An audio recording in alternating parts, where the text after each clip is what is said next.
UConn will have a chance to defeat an NCAA Tournament bubble team as it heads to Philadelphia to face Temple on Wednesday evening. The Huskies, 13-9, 4-5 American, improved their record with a big victory over East Carolina on Sunday, which they hope will carry over into a winning streak, beginning tonight. With Alterique Gilbert still nursing a minor shoulder injury, Dan Hurley's lineup may still be limited, but quality play from his teammates in the previous win showed that the UConn roster is capable of playing well with or without him.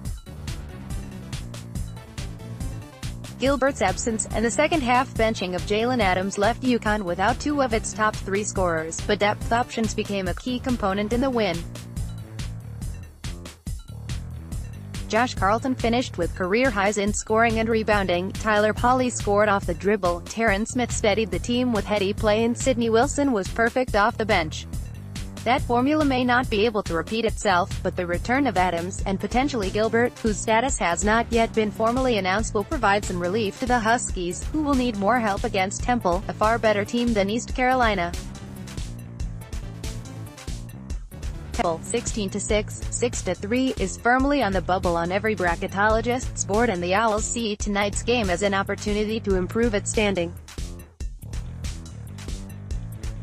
Fran Dunphy has only led his team to one NCAA tournament in the previous 5 seasons, and the Philadelphia icon is itching for a return to the big dance. His team has built around balance, but the Owls' shooting has notably improved since the start of their conference schedule. Out of AAC play, the Owls shot .296 from 3, which was one of the worst percentages in Division I. Against teams in the American, the Owls shoot .372 from deep.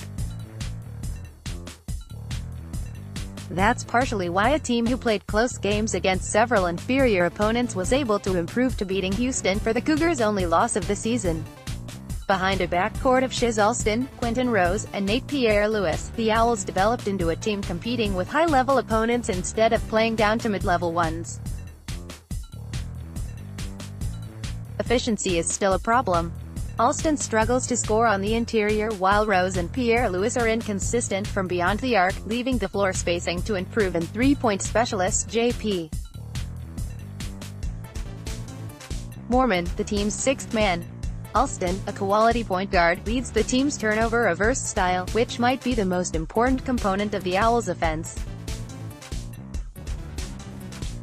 While their defense isn't considerably better than the offense, it will have a bigger impact in tonight's game.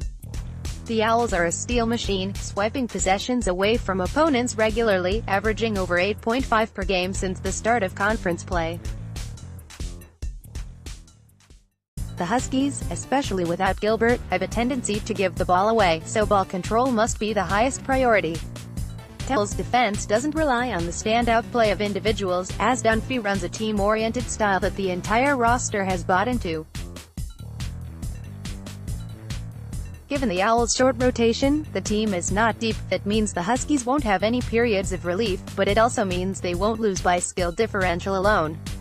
The Owls' recent upward trend has the Huskies on high alert, but a positive result with 2 key contributors on the bench has also led to optimism among the UConn squad. In a tough road environment, the Huskies will have an opportunity to prove they can hang with the AAC's best.